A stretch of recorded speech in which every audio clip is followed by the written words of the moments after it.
Welcome to today's Shine a Light on Innovative Practices webinar, AI in Action, Foundations for Future Ready Libraries.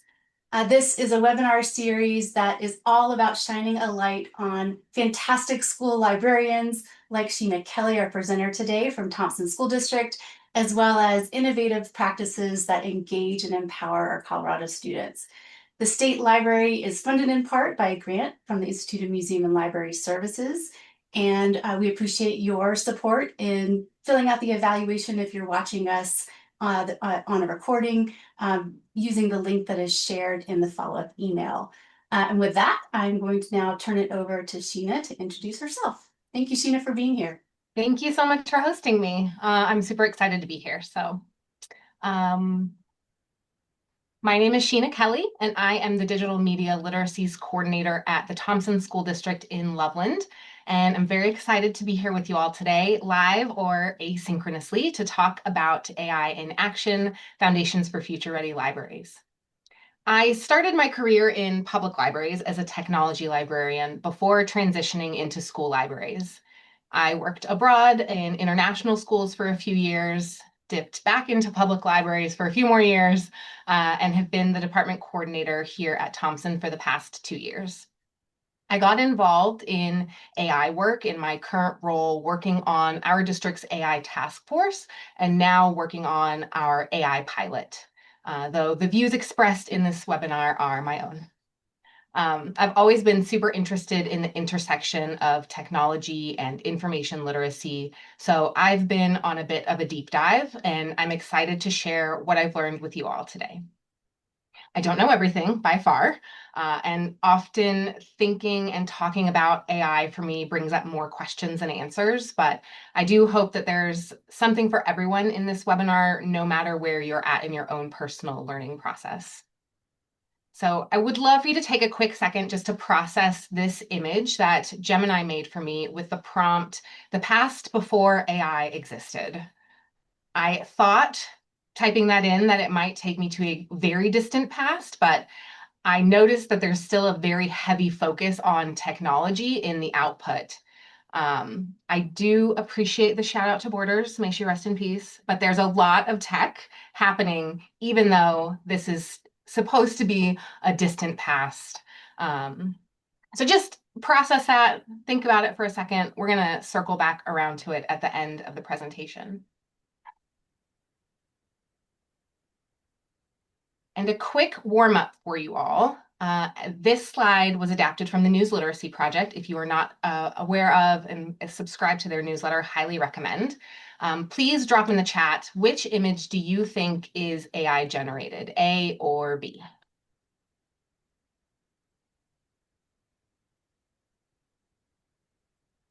And the first time I presented with this, I had which image is real, and someone in the audience was like, "They're both real." And I was like, okay, yes. So which one's AI generated?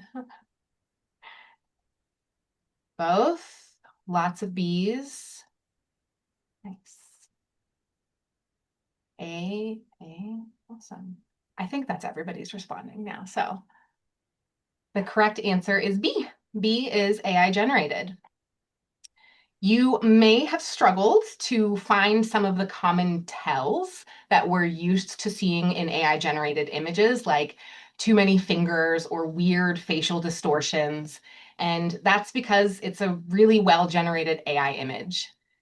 As this technology continues to improve, which it only will, it's becoming more and more important for us to uncover the source and the context of images and information more than hunting around for clues of authenticity. But this question of what makes information credible is one that librarians grapple with on a daily basis, and it's even more essential to answer in our current information economy. And so now that this big reveal has happened, I will drop in the chat the link to the slides if you'd like to follow along. So I'd like to focus on your own personal learning goals for this webinar. So we'll just do a quick assessment, self-assessment to get started. So step one is to identify your comfort level with new technology, ranging from 1, I am not a fan at all, or to 5. I want to explore all of the tools. I would rank myself at a solid 3. I really love exploring new tools and optimizing my workflow, but I am also admittedly 5 generations behind and 2 updates behind on my iPhone. So I'm a slow adopter. So rank yourself either mentally, you can drop it in the chat if you like. Your personal comfort level is a good indicator of how many new tools you might want to learn about today. I am going to be talking about so many things, and a lot of them are really cool, but if you have a low bandwidth for taking on and learning about new technology, that's great. And if you have a huge bandwidth and you're like, I want to learn about everything she talks about today, that's also great. So wherever you're at is perfectly acceptable. And we're all over the board, so that's awesome. Step 2 is to consider where you're most comfortable with AI specifically, or where you have the most curiosity. So these are some of the categories we're going to be talking about and exploring today. If you are newer to AI, you might not know what category you really fit into. I'd say if you are kind of on that dipping your toes in side, then chatbots are a great way to kind of start exploring. And if you are ready to start optimizing your workflow and integrating this into what you do in the library, looking at either the teacher task tools or the student-facing tools would be a good place for you to start. This might shift during the course of our conversation as you find out either you know a lot more than you think you know, or that you are on the other side of the spectrum. So we'll start with just some background information to make sure we're all on the same page-ish for the conversation ahead. Artificial intelligence is a much older technology than most folks realize. Alan Turing was one of the first scientists to study this technology, and his 1950 paper discussed machines that could think in ways that would be indistinguishable from a human. Fast forward 30 years to the first big AI boom when expert systems were developed. You can think of an expert system as a simplified version of the chatbots that we know about today. Fast forward another 40 years to the second big AI boom, and OpenAI, which is behind ChatGPT, launches its first publicly available iteration of ChatGPT, and the AI market just explodes. It's only been 5 years since that launch, and the only constant thing has been change. There are now thousands, literally thousands of AI-specific tools on the market, and even more AI integrations into our existing technology. So there are a few definitions that are important to know in this conversation as well. Of course, we're talking about artificial intelligence. That's this big bucket of programming that, as we saw, is really old. It refers to any time a machine or a program is trying to emulate human intelligence. Natural language processing refers to the computer systems that attempt to decode and mimic human speech patterns. So you can think about your Siri or your Alexa that try to listen and interpret your commands, trying to bridge that gap between human communication and computer understanding. Generative AI is what we see emerging a lot now, and that's where we're looking at more creative works being produced.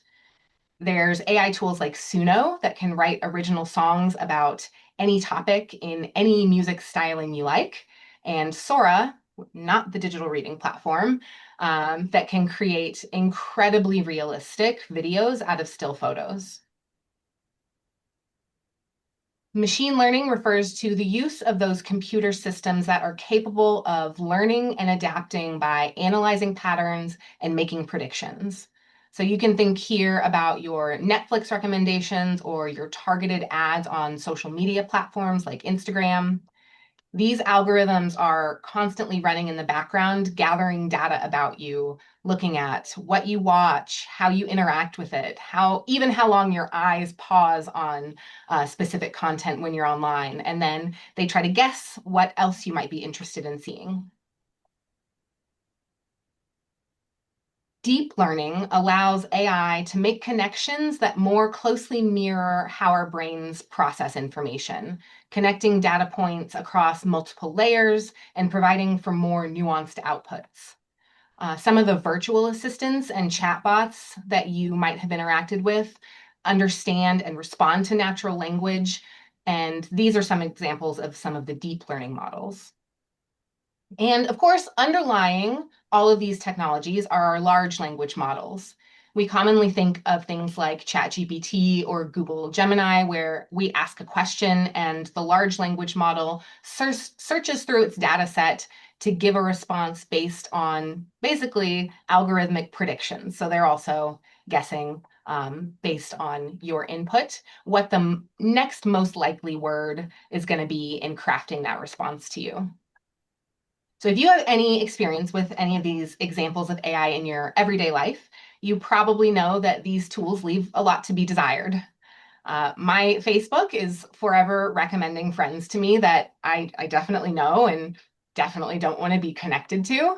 And my Apple Music just never gets the vibe of the last song that played when it's recommending the next song to me. If you have other common AI integrations that sprang to mind as we were talking about that, drop them in the chat. I'd love to see what else is coming up for y'all. And these are all just a few examples of the many, many AI integrations that we're likely not even aware of being in our existing technology. There was a recent study published earlier this year that showed that 99% of Americans are using AI-enabled tools, and the vast majority of them were completely unaware. Voice to text. Yeah, and the predictive text in our text messages too. Yeah.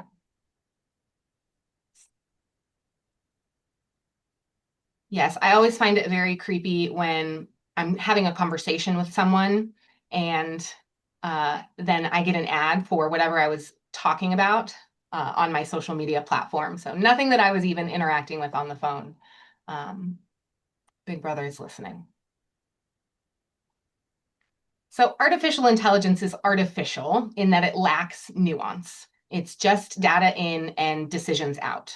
So the best it can do is make an educated guess about what the best decision is based on the data available as an input. Problems arise, though, when there's an issue with the data that AI is making its decisions about, which is not a uniquely AI problem. There's this book that I love called Invisible Women: Data Bias in a World Designed for Men. And author Caroline Perez discussed the hidden biases against women in the areas of healthcare, education, public policy, basically every industry. So as information professionals, we know that bias exists in research. We teach about it.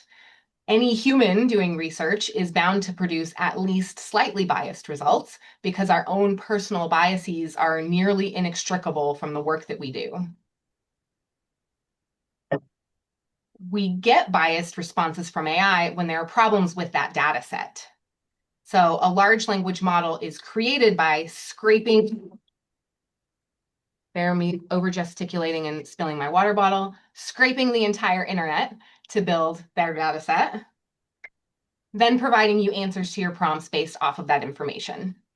That means that any publicly available information from websites, articles, blogs, forums, all of that is loaded into the data set and then is used to make decisions. So the Onion's article that was satirical about eating rocks and that being part of a healthy diet to our large language model is just as relevant as data from the World Health Organization about guidelines for a healthy diet based on research.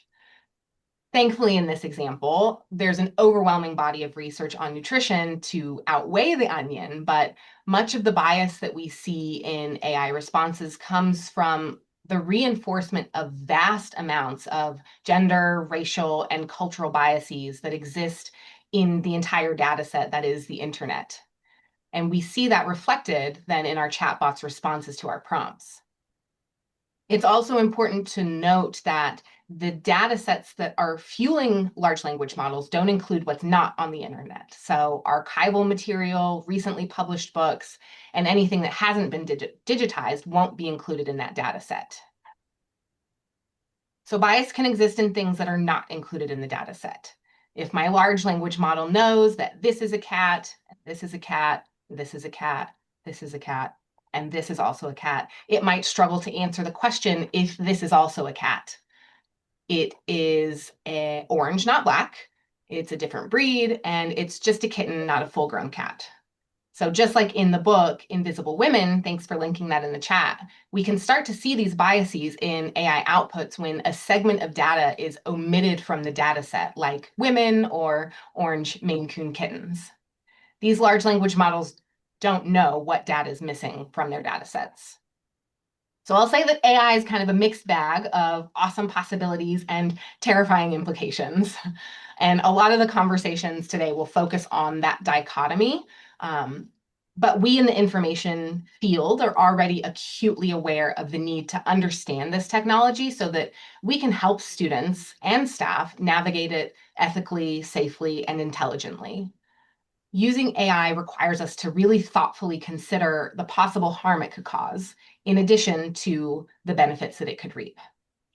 I do believe that AI can help us elevate and streamline our practices, but there are definitely ethical considerations that we have to be aware of in order to make the best use of the technology.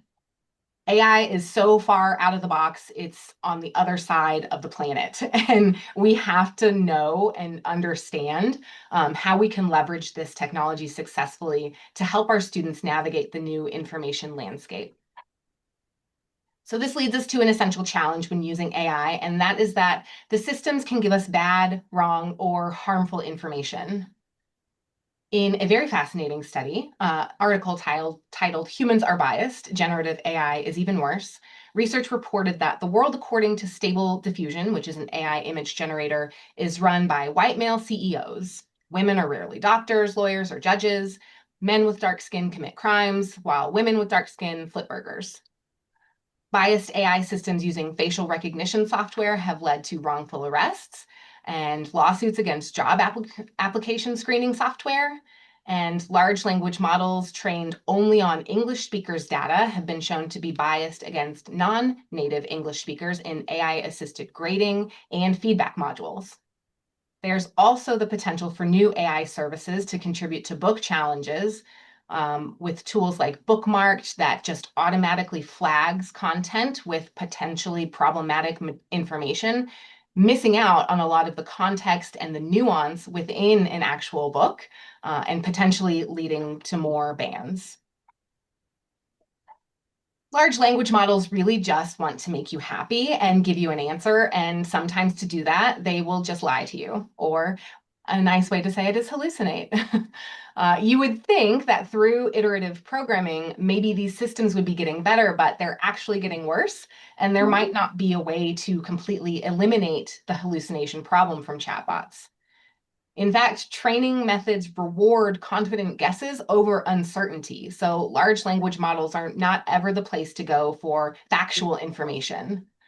OpenAI, the makers of ChatGPT, know and have published reports about their chatbot covertly scheming and say that that's likely just to get worse.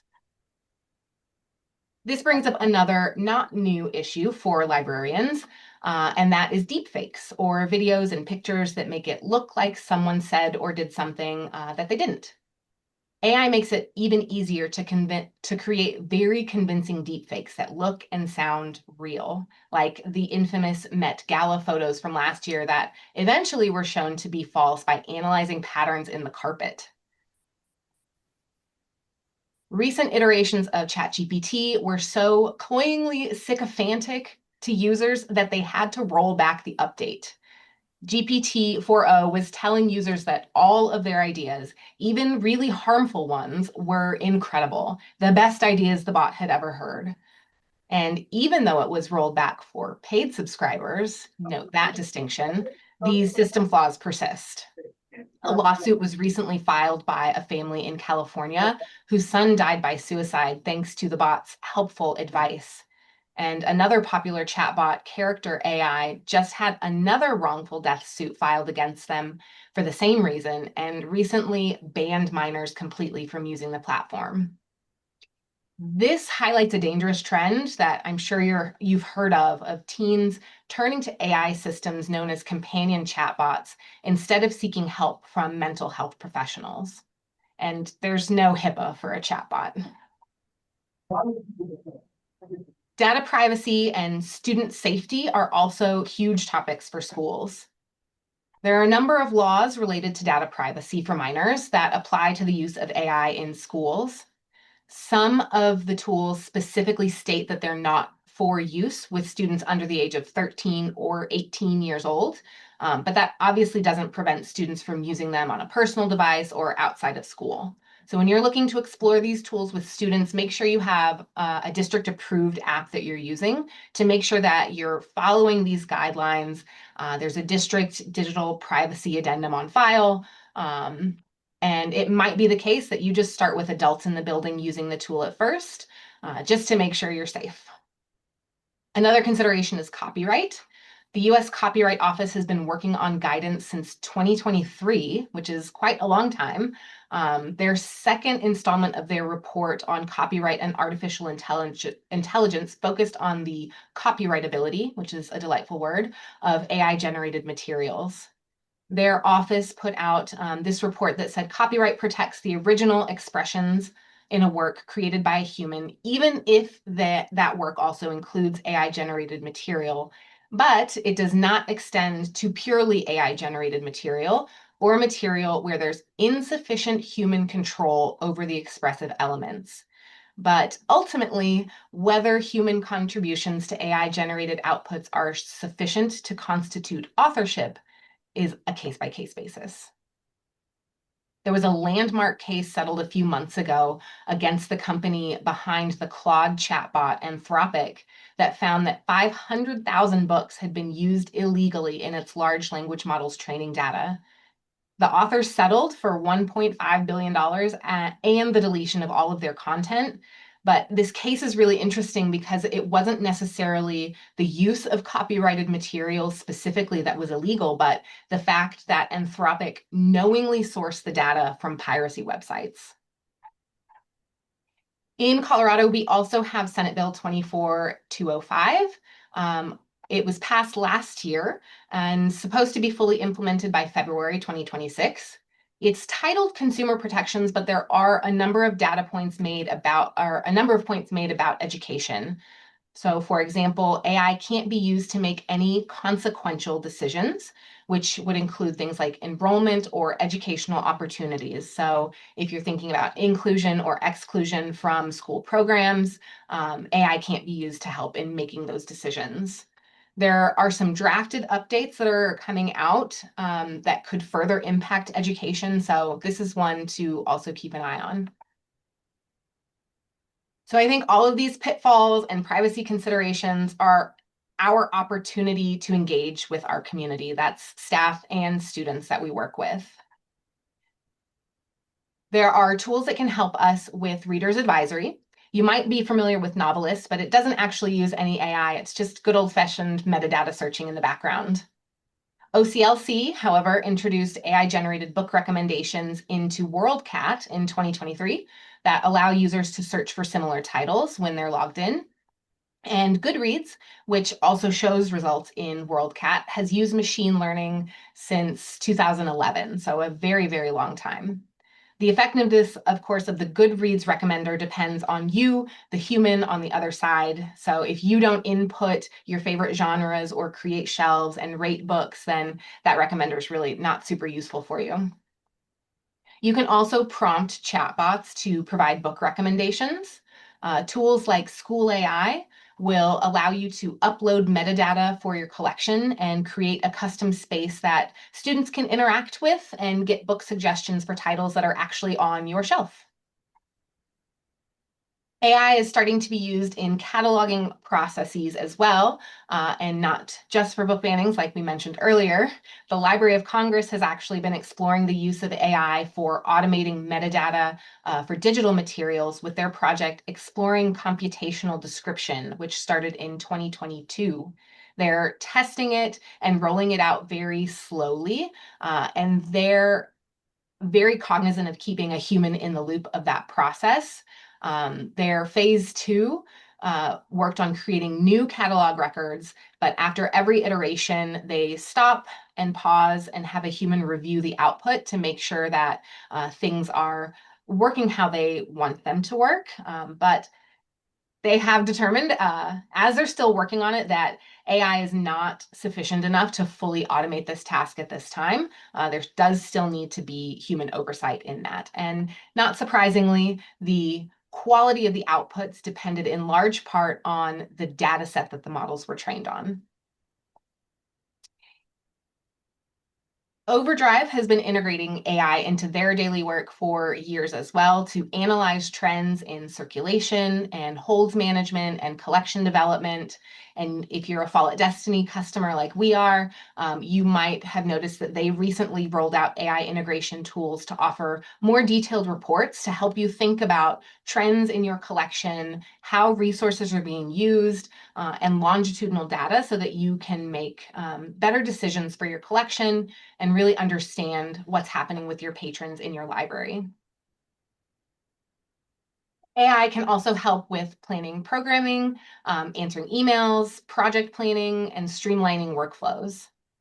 Any of the popular chatbots that we've already mentioned can serve as excellent thought partners in coming up with ideas for programs or lessons and planning out the details.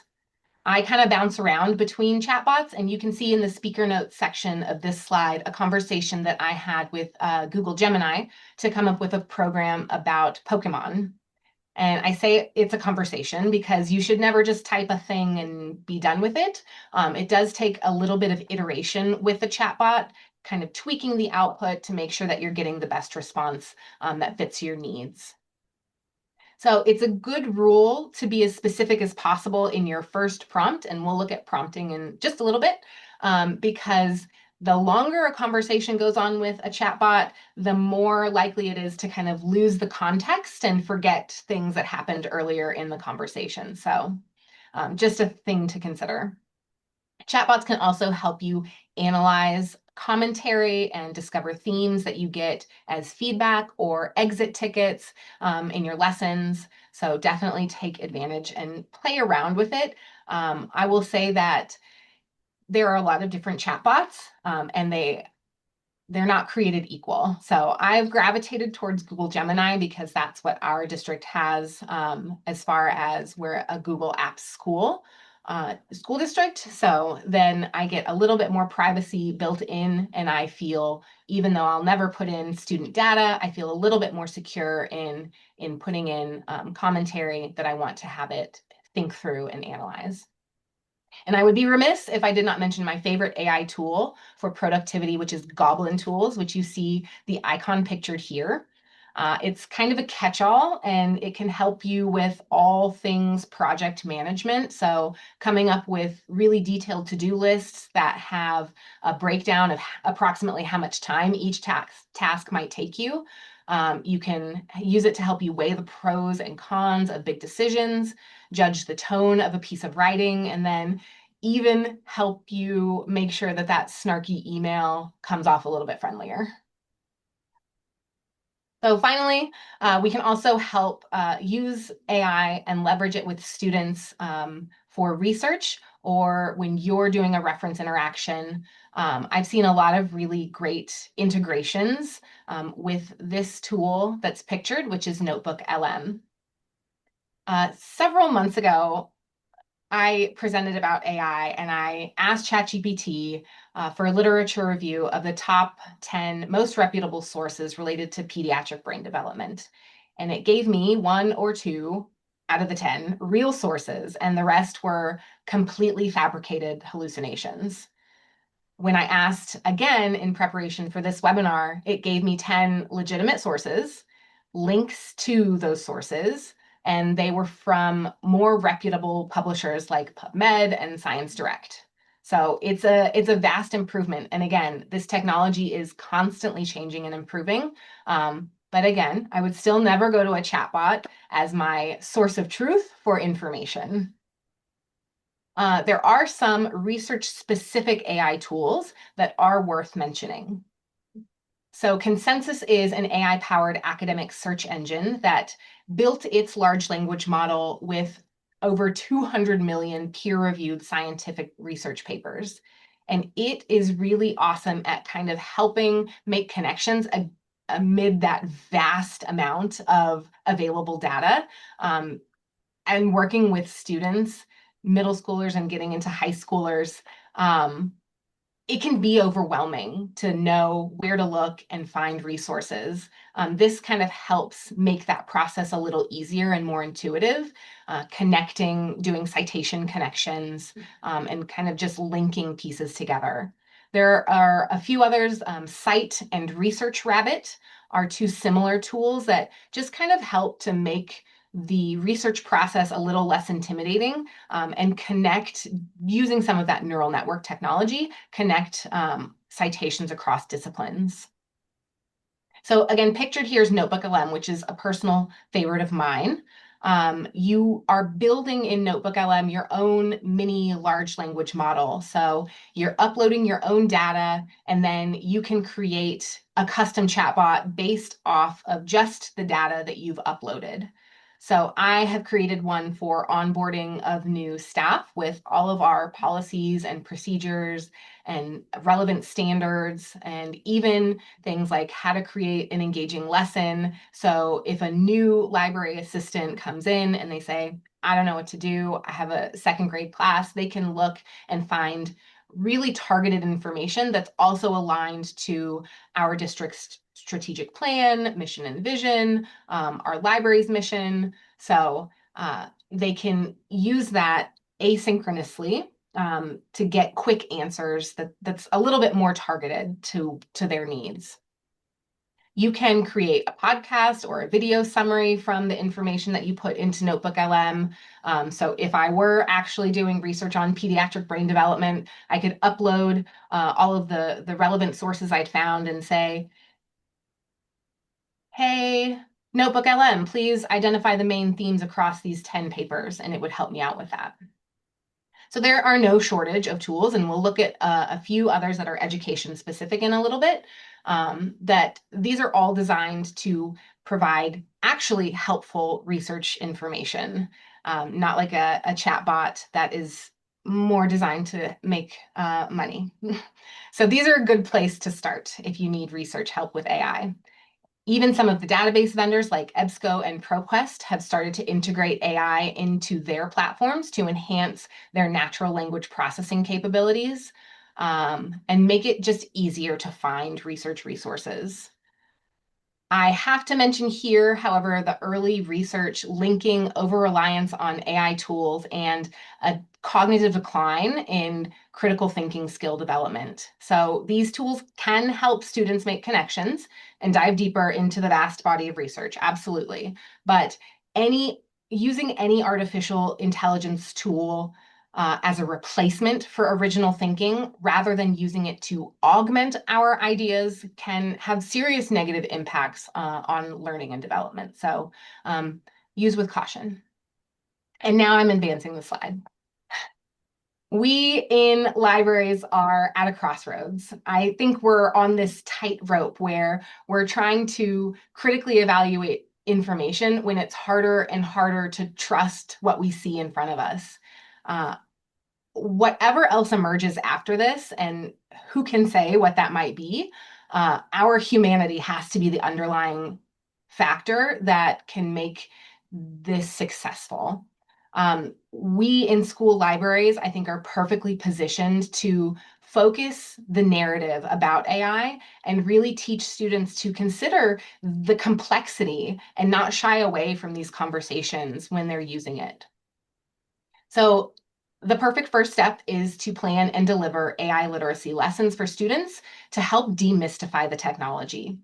My soapbox will forever be that AI literacy is just another branch on the librarian's information literacy tree, which at the root is all about literacy. So these conversations have evolved, of course, from yellow journalism, which we now call clickbait in the technology age, but we still work with students on a daily basis to help them find information, critically evaluate it, and use it ethically.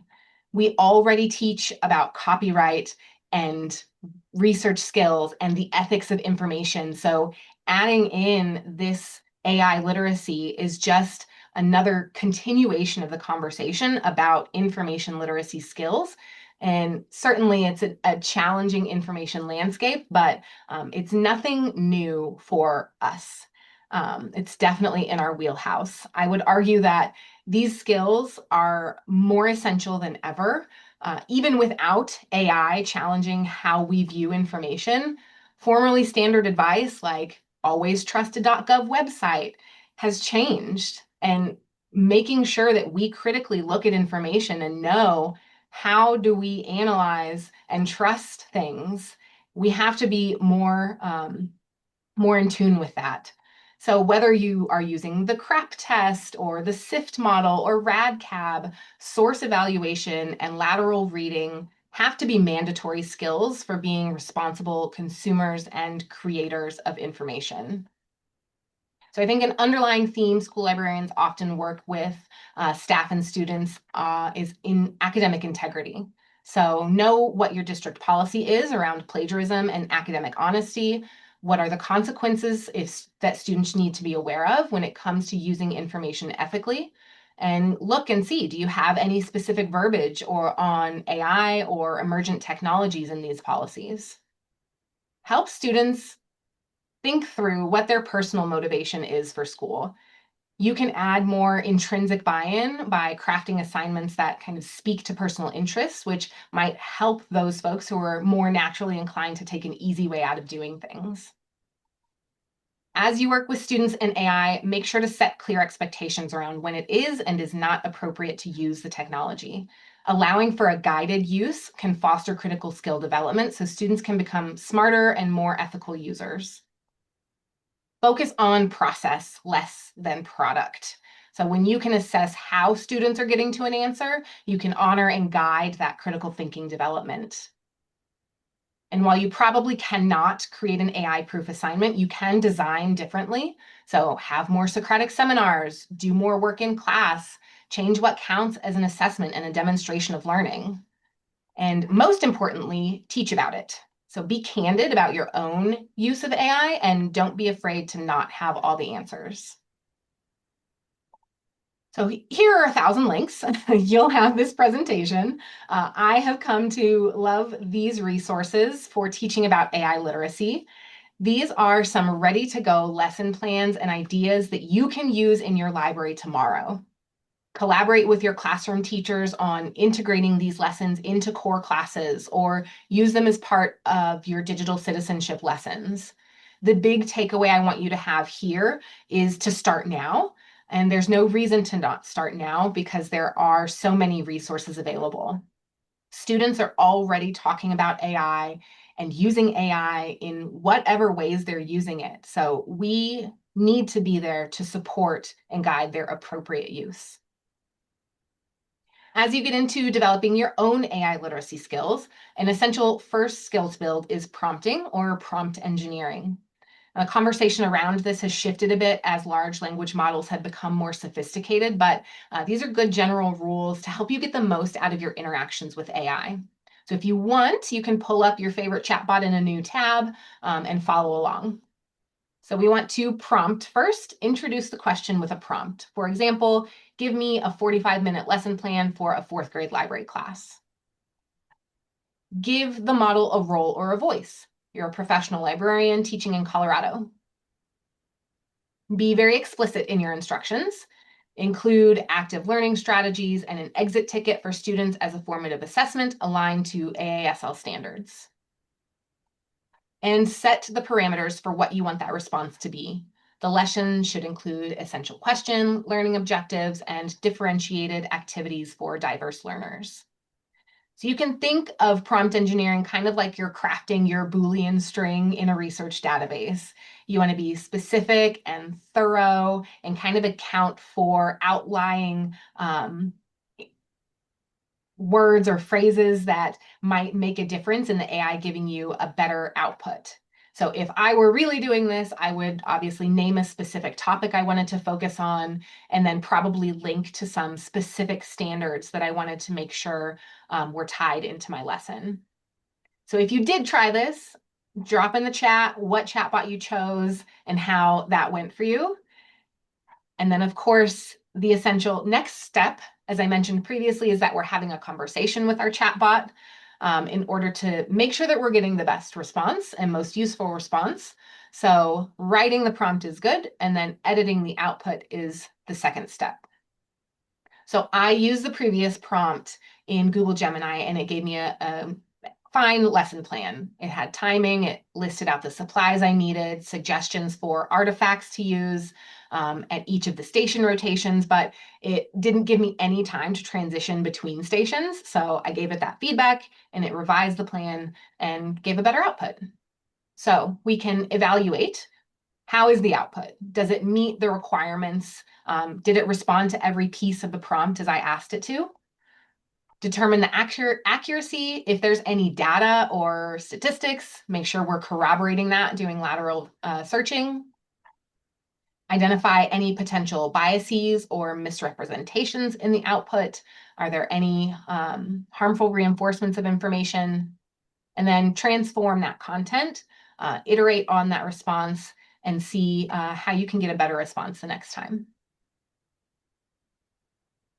So there are a lot of folks who are still very hesitant to talk about AI in schools, with good reason for everything we've already talked about today. That could be your fellow teacher. It could be parents and guardians in your community. So rooting this work in our professional standards can help make that connection and help you cross over those hurdles.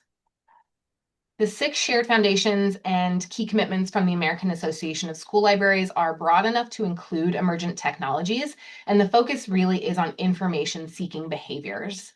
I would definitely highlight Foundation 6, Engage, which says demonstrate safe, legal, and ethical creating and sharing of knowledge products independently while engaging in a community of practice and an interconnected world. I love that that kind of encapsulates all that we're going to be focusing on when we're working with students. Within the create domain of that, it says that learners are using valid information and reasoned conclusions to make ethical decisions in the creation of knowledge, which absolutely applies to AI literacy skills. For upper grade levels, I always like to start creating a bridge to the Association of College and Research Libraries framework for information literacy. You may already be making connections just even looking at this list. I love how they kind of break out and simplify the information literacy framework. Authority is constructed and contextual is one of my favorites as a library nerd. It says that information resources reflect their creators' expertise and credibility and are evaluated based on the information need and the context in which the information will be used. And this frame is really asking students to think critically about where that source comes from, who wrote it, and why we should trust it, while acknowledging that not every information need is going to require a traditionally authoritative source. So again, just applying those critical thinking skills to every part of this process. International Society for Technology and Education has a great crosswalk with AASL. That's available on their website. And it's a natural fit for librarians who are talking about digital citizenship as a part of information literacy skill development. So one that really jumps out to me in the digital citizenship section, especially when we're thinking about the rise of companion chatbots, is students safeguarding well-being. So safeguarding their well-being by being intentional about what they do online and how much time they spend online, which is another great conversation to bridge the school home community and make that connection for folks. And of course, the Colorado Department of Education standards, the computer science standards launched in 2024 have grade level expectations for students about AI starting in the 2nd grade. But even if your school doesn't teach computer science, the standards for reading, writing, and communicating highlight skill development and research, ensuring students know how to evaluate the relevance, accuracy, and authority of source material. So there are a plethora of tools available specifically for educators, more being launched all the time. So I'm going to breeze through a bit of the most popular. Again, think back on your self-assessment. This is likely too much, but I want to make sure that you kind of know what some of the different options are, because there are kind of catch-all tools for every part of working in a school, and then there are some that are more focused on a specific information need. Magic School has more tools than I can count, does everything from lesson plans to rubrics to text leveling to rewriting emails. They have a custom chatbot you can build to interact with students. School AI is very similar to Magic School, but has fewer options. So if you're newer, that could be a better place to start. They also have a custom chatbot and their spaces that you can use to create kind of customized experiences with students. Khanmigo might sound familiar if you've heard of Khan Academy. That is an excellent tool that has all of that content library from Khan Academy loaded in. So it's very Socratic in its questioning of students, and also has, again, similar tools, kind of catch-all tools to Magic School and School AI. Brisk is a browser extension that offers AI integrated tools like the ones just mentioned, but it's embedded in the things that you're already doing in other places on the internet. So it's not like a whole separate place that you have to go to. CurryPod focuses just on creating lesson plans, but with all of the accompanying materials like your slides and activities and student feedback. And they say their goal is to encourage real world interaction that's just facilitated with AI. Diffit is specifically focused on differentiation, helping to adapt and scaffold instructional materials that you already have for diverse learners. Quillbot is one that's primarily a writing feedback tool. So it has things similar to the new AI embedded tools in Grammarly. And they also have an AI detector, but I would caution against using that, as multiple studies linked in the speaker notes have shown them to be ineffective. Wayground is more of a resource library that then allows you to use AI to differentiate tasks and customize them for your specific needs and really fine-tune your customization on a student-by-student basis. QuestionWell helps you design better questions based on whatever input you've got, whether it be a PDF, a YouTube video, your own information that you just plug into the system. Hello History is a chatbot that simulates having conversations with historical figures, and you can integrate your own learning materials into that tool. And then Snorkel is designed just to provide live feedback as students work through problems. So they can talk or type or draw into the system, and Snorkel will provide instant feedback. So it's interesting to note with all of these tools that the vast majority are just masks for other large language models. So most of these are using OpenAI's ChatGPT, Claude's Anthropic, or Google Gemini, or some combination of those large language models as their data source, and then just putting on some cute coding to scaffold it and make it education focused. So just quickly, outside of the realm of school libraries, but very interesting that I came across in my research, there are a lot of AI systems being used by historians and archivists to restore ancient texts. So there are specialized machine learning systems using neural networking to contextualize damaged or partial texts and help restore them. So you can see in the kind of beige what was available, and then what the neural networks help to kind of fill in to create and interpret that ancient text. So just very interesting. As a big fan of not reinventing the wheel, I will share some of the great work that's already being done as guidance. If you are already working in this, or if you have not started yet, there's a lot that you can kind of borrow from. So the Colorado Education Initiative, in partnership with AI EDU, has published 2 documents. Their AI skills progression guide is aligned to CDE's computer science standards. And their roadmap has some really excellent resources for evaluating AI tools if you're thinking about adopting a tool in your district. I love the work that's been done by the Washington Office of Superintendent of Public Education. The 3 documents that they have produced focus on the importance of humans in using AI responsibly and ethically. And their implementation guide has a really nice scaffolded scale for using AI with students, ranging from level 1, no use of AI in this assignment, to level 5, where students are encouraged to be co-creators with AI. Teach AI has an excellent toolkit for incorporating AI into your organization, and their principles for AI in education highlight AI literacy, academic integrity, risk assessment, and the importance, again, of human decision making. I really love this toolkit as well because it's got a lot of samples and use cases that you can use to help guide your own development of guidance. And because I believe that part of our role is to prepare students to be global citizens, I love the AI competency frameworks from UNESCO. They have that for both students and teachers. And these are really great resources for thinking in kind of a broader sense of the implications of AI use. And again, human-centered focus, and they really talk about things like promotion of social justice and sustainability and human dignity and what AI kind of means for that on a more global scale.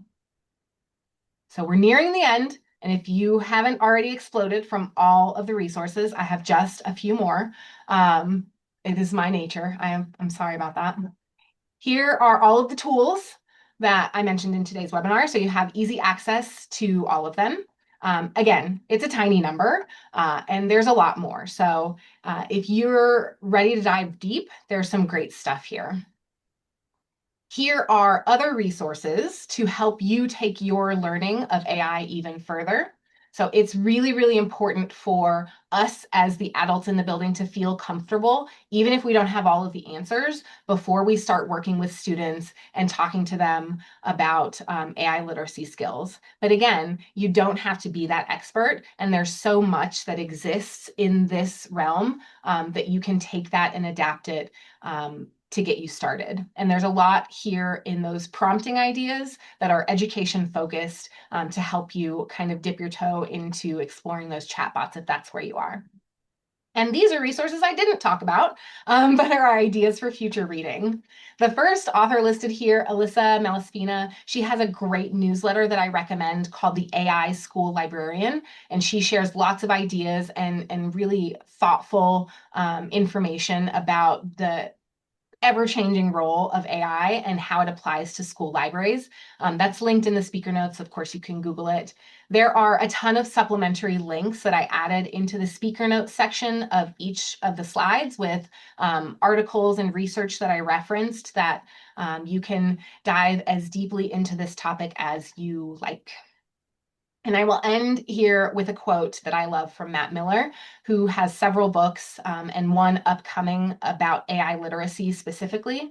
And he has got an excellent EdTech blog that you can subscribe to, Ditch That Textbook. He says, our students need teachers who are willing to consider how their future will differ from ours and bravely explore this new frontier with them. AI isn't going to save the world, but it isn't going to ruin it either. It has the potential for harm if we're not careful, and it has the potential for greatness if applied properly. By being here live, watching this recording, you are demonstrating your willingness to be that brave explorer that your students need and chart that course into the great unknown. We'll get into questions, but I want you to not make sure you mark your calendar for the second session coming up in April, AI in Action, Unlocking AI Literacy Skills for Every Learner. This is going to focus on a lot of hands-on, so where I'm kind of more high level, this is going to be really practical stuff that you can think about and use in your buildings.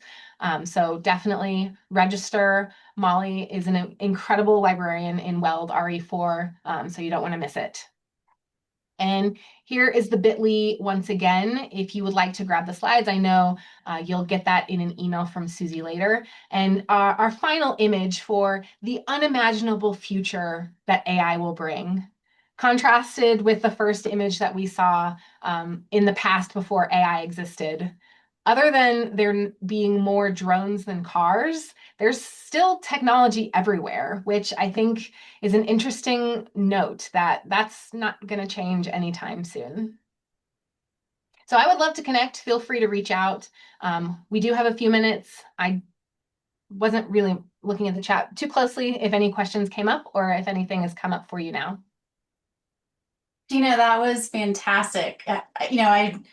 Every time I think I'm making progress in understanding AI, I learned so much more today. Thank you very much for sharing your expertise. And before people log off, I didn't see any questions in the chat, but this is the perfect time to drop them in. But I'd also love to know, what is that first next step going to be for each of you, if you wouldn't mind dropping it in the chat, that you're going to do after being a part of today's webinar? Because I know it can be easy to just take all this in, and then life kind of takes you in a different direction, and oftentimes if we commit to that next step, we can continue on that pathway of learning. So looks like Anne's going to try Goblin Tools. Yep, Melanie's also going to explore the tools. I know for me, I want to really become better at prompting, and so I definitely want to dive into some of those resources about just how to be a better prompter.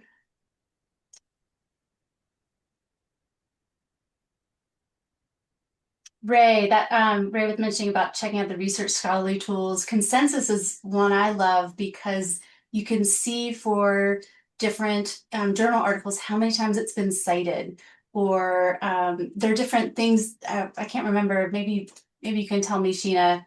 Like it'll tell you if it's what kind of study it is, if it's highly cited, how many times it's been cited, if it's a rigorous journal, those kinds of things that I think is really a value add.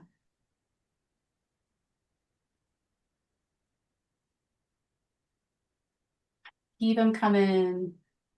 Prompt construction. Yes, Notebook LM. I haven't dove into that yet. I'm excited to dive into that. Notebook LM is incredible. Any last questions before we sign off?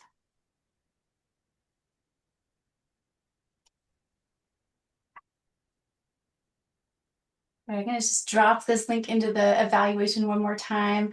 And she just want to say thank you again for hosting this amazing webinar.